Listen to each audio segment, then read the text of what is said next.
Alrighty. Crazy Bill here with Crazy Bill TV. Going live because I found internet. Do you find internet when you go boating? I love to find internet. So today I was wanting to talk about a popular topic that some raft guides and some rowing clinicianers, because they have a rowing class. But I don't even know if they own a cat boat. Because honestly, the way you row a cat boat, you weigh a round boat, and even a creature craft, it's all to some degree different. And the biggest thing between, especially a round boat that is a full loaded gear boat, yeah, that is rowed different versus a cat boat, because a cat boat, 90% of the time, you're always pushing. Always push. That's going to be the theme of what I'm talking about. You always push. You always push. And then not only do you only push, you also got a time when you catch strokes to go through big massive waves. Here, I'll show you one of the key ways they come out of the eddy. Of course, you got a backstroke to get into the current, but once you're in the current and you face straight, it's all about forward strokes, because when you hit big features, you got to break through them. And even in a cat boat, when you're rowing backwards, you're looking over your shoulder versus you're looking forward. Even in a creature craft, everyone's like, you're always 5 or 10 degrees a little left. That's because you need to be able to see. But if you've ran the line a few times, you'll always turn straight and give it hell and give it a few strokes, and then also time those last strokes. This is Cross Mountain. Oh, here we go. I'm going to add this. This is Cross Mountain at at 12 or 13,000 CFS. And again, this is a dueler, which makes it even more important that you know what each other are doing. So the person in the back, of course, is getting them out of the eddy, getting them into the main current, because we had to pull over to scout this. This is like 800 to 1,000 feet before the actual rapid. So right here, this is Cross Mountain. This is Mammoth, probably the first or second largest hole in North America. I think the hole that ate Chicago takes the cake on the Stikine, but this one will munch your lunch. And if you're truly out of control, which you'll see here, it takes 3 minutes to get out of this hole. It'll naturally cycle you out. I've been cycled out of this hole before in a smaller boat than this. This is G4, like 14-foot 10 boat, and I was in a G2 13-foot boat. So here, I'll let it play. But now that they're in the current, you'll hear him give the command forward.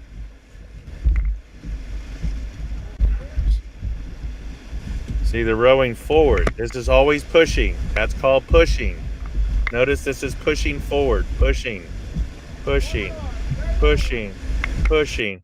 And right here, this is the key stroke. One of the biggest holes it's probably the second biggest hole in North America, in America, but not in North America, because the Stikine is in North America, which is Canada. But this is in near Maybell, Colorado, on the Cross Mountain, and this is called Mammoth, or the ostracizer. It's called Mammoth. And as you see, I wish I could slow motion this, but front person misses their stroke. And the trick to this is to go forward, up, and big, and slow. Because what's going to happen is this wave is going to hit you and throw you to your left. And there's a break in the center of this hole. I can show you other footage because I've studied the heck out of this, because I've been beatered in here before. And I don't like to be beatered. I like to make it look like class 3 instead of class 6. So you'll see they get flipped on side. He misses the stroke up front. And then, of course, you get worked.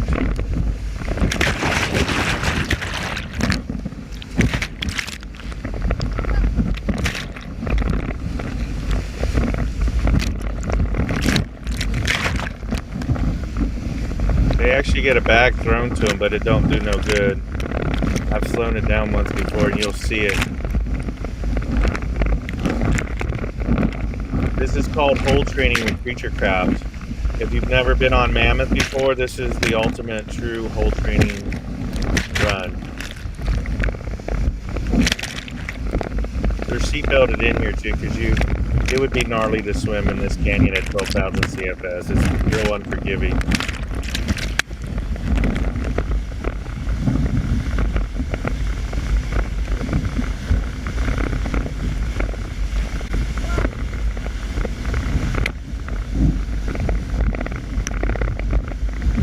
See if there's a throwback that comes.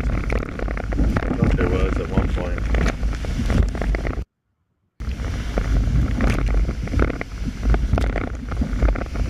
See, he asked for a throwback. That's what the hand means, is a throwback.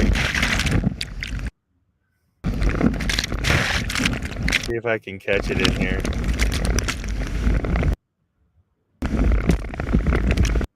See, he asked for it again. That's what the hand means. It means you're asking for a throwback. I don't know if you can see the rope or not.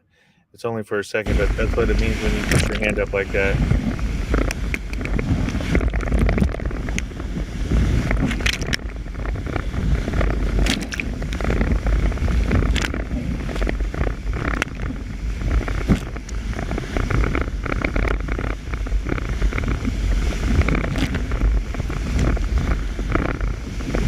One thing going wrong here, you're not really supposed to put your hand on the T-top, so it's holding the boat down instead of allowing it to upright, because that's the mechanism of the boat, is the T-tops. So when you put your hand on it, it's one thing to put it and then grab to the side of the boat, but because of that, that's what's holding the boat down. Because he's got his left arm on that T-top the whole time. Yeah, that's why it's holding the boat down. I was with my brother on the middle fork of the salmon, or middle fork of the feather, or middle fork of the Fayette, and I wasn't upright. And I'm like doing the thing that you do to roll the boat, and I seen back that his arm was on the T-top. It's because he took his arm off the T-top, the boat upright. I get that you're getting hammered and you need to hold on to some degree, but you don't hold on to the T-top. You should be holding on to your frame and high side in the other way. This goes on for 3 minutes, like 3 minutes and 15 seconds. I should have had a counter on here. You can see the clock, but that's Dalen. He's up front getting hammered a little bit. We can get him to go do cross again and do Mammoth Hole. We should have had straps on frame. As you can see, right where Tony's right arm is, the frame there, you can put straps through the frame so you can have something to hold on to. It's all about having handles. Even guys that do really steep waterfalls and round boats, they have handles on the thwarts. They actually have 2 handles, one for each person. Because that's what you do. You hold on when it's big.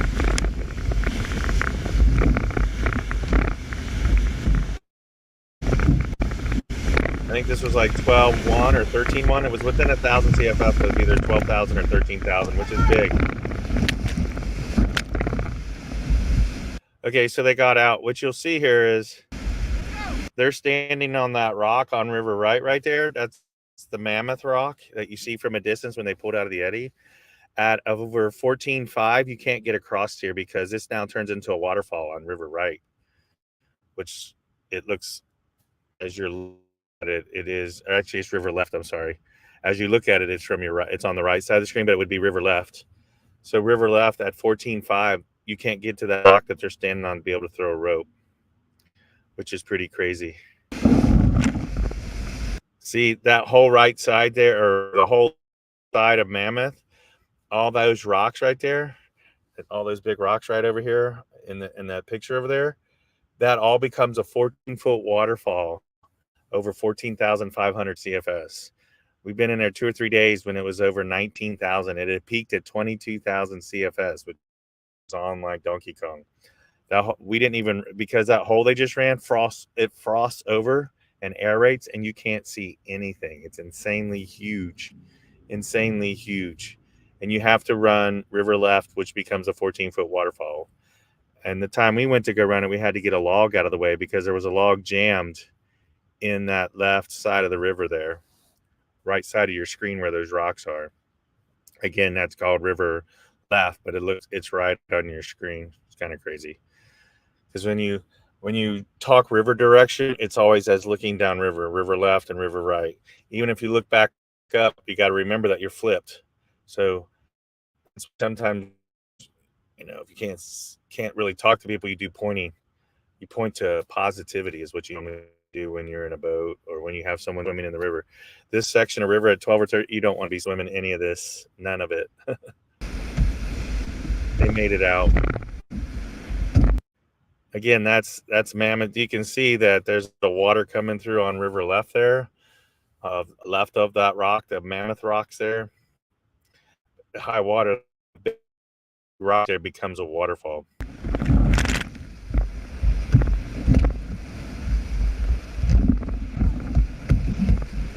This is why we use pins and clips. Like, why do you use pins and clips? Those are kind of old school. When you get hammered and beat like that, you would break oars, lose oars, come off leashes, whatever. And so you've seen how Tony just put the oar right back in place, boom, you're ready to go. So because once you come out of a big feature like that, what if another 200, 300 feet, you got another big feature, you got it ready to go. And that's what helps you do that is by having pins and clips because it close and in the stirrup and makes you be able to be ready for the next big one. He's able to get the boat to the shore from after that big beatdown to give Dalen a rest. That was a big, huge ride. That's whole training 101. You roll back the timer on this, it's 3 minutes and like 15 seconds or 3 minutes and 30 seconds, and they come out on no power of their own. There's a break, and it'll cycle and eventually throw you out. That's how I know that because I watched this video a bunch of times. And you just don't want to get hammered. Where the brake is involved to make it first shot is to come in when you flip over on side to sink your left oar if you're rowing deep. Go forward and stay deep, so it'll go down 5 or 6 feet. It'll catch that underwater, and it'll pull you right through the brake. That's the trick.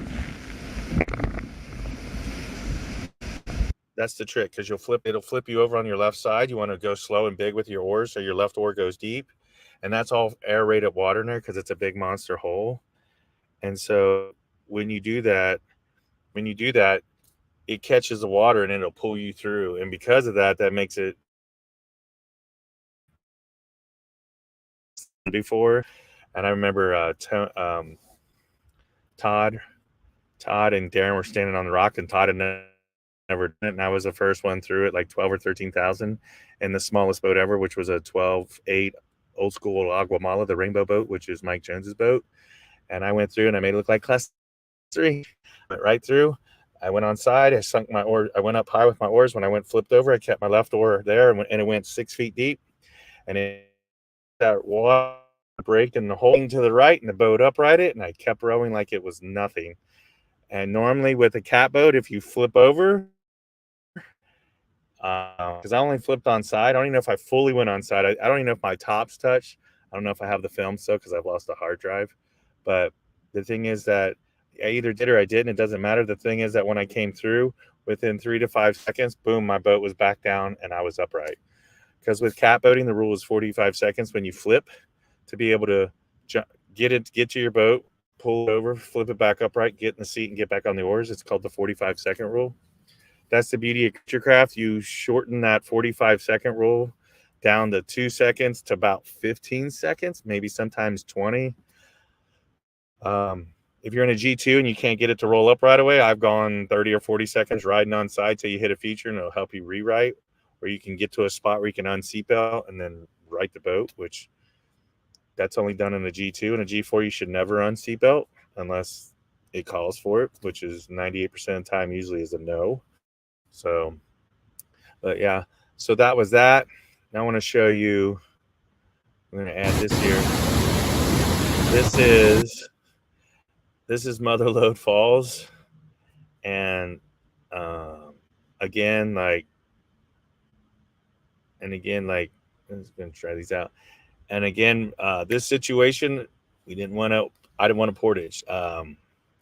They have releases scheduled, and you only get till 6 o'clock till they close the gate, which kind of sucks. But that's the price of getting released water, scheduled release water. Thank you, AW, for getting that. Everybody should show up when the Slab Creek releases happen. They happen in April, March, April time, usually the end of March, middle of April sometime. So show up. Just going boating helps the numbers. The more people we put on a piece of paper, it shows there's power in numbers, right? So You can be an activist just by going boating. They want people to go boating to help their numbers, to help the cause, to get more water. So,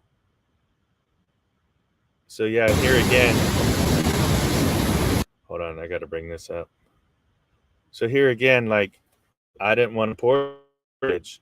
Uh, well, I wasn't going to portage because I was in a creature craft, but the guys I was with, they didn't feel the love because they swam what I call mac and mank. It's a rock in the middle of the river, and you got to go way right or you go way left. Right, one time I went left, the other two times. That's a nasty pointy rock, and so they didn't feel the love on this. So they're like, "Hey, we're gonna portage this." And I'm like, "Oh man, that's gonna take like 20 to 40 minutes." So I was like, "Throw it on the T-tops." So this is what putting a 12-foot Sotar round boat on top of a creature craft through Motherlode looks like. And again, to point out to again, always push, especially when you got a load on top of your boat. You'll notice even as I get messed up through there, I'm cognitive that I'm about ready to pin a rock here at the end of this rapid, and I still grab my oars and I get 2 or 3 strokes so it pushes to the middle of the currents, so I don't pin up against. I actually will stay in the flow. In hard water, it's all about staying in the current. Hey, diddle diddle, right down the middle. There's something to be said for that. So, yeah, like I said, it's pretty crazy. Here we go. This is the Motherlode with the Uber effect. I got surfed here, so I'm doing forward strokes, backward strokes. I do forward strokes to get out of it.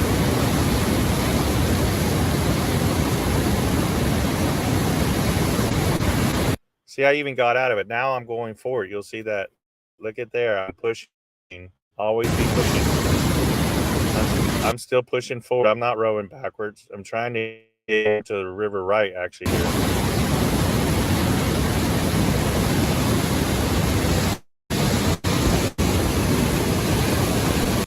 This is looking a little beaterish, but again, this is faster than portaging. I didn't want to deal with the portage. I know this ain't, oh my God, you didn't get the best clean. Path on top of my T-top.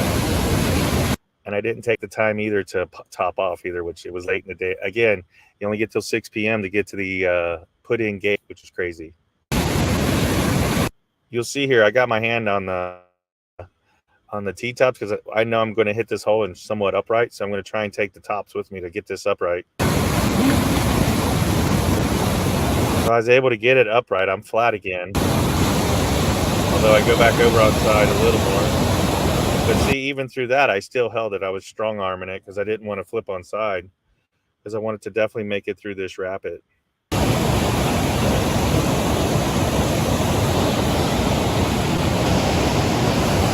At this point, I see I'm going to hit that rock on river left-ish. So you'll see I finally let go of the T-tops. And guess what strokes I take, folks? That's right. Always push. I push with the left and I push with the right. I get 2 or 3 strokes to try to get it to the right, to get back in the current. Look at there. I'm pushing. Look at that. Pushing. Oh, yeah. Look at that. Pushing with the left. Pushing with the right. Yeah, and I know it ain't clean, but that's what it is. It was to get it downriver. This, if you watch this all the way through without stopping, it's all of like 4 minutes because I surfed in the upper hole for like a minute, 30 seconds. This takes like 4 minutes for me to go to the top of this rapid to the bottom of this eddy down here. This is the last drop. There's like 3 main drops. You've seen the very first one that put me on side. Then there's like 2 other little bitty hits, and then this rock on river left right in front of me.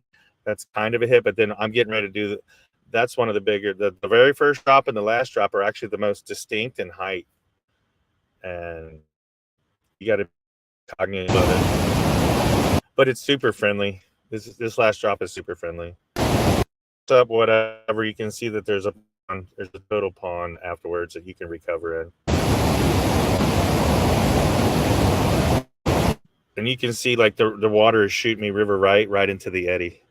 I didn't even need a throw bag. It put me right to the bank naturally.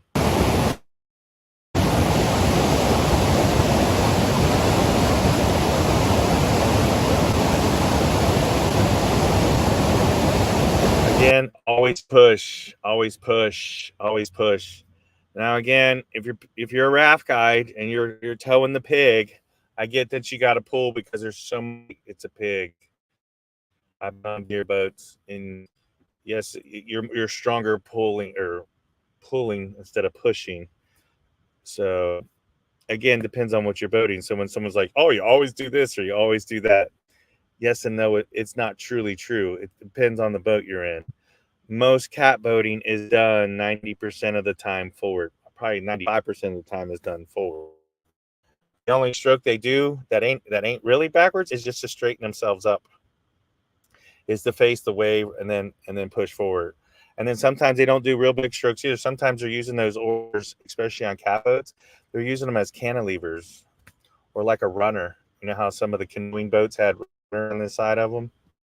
That's what your oars act as too. They can act as runners out there because they're catching that water and you can control it.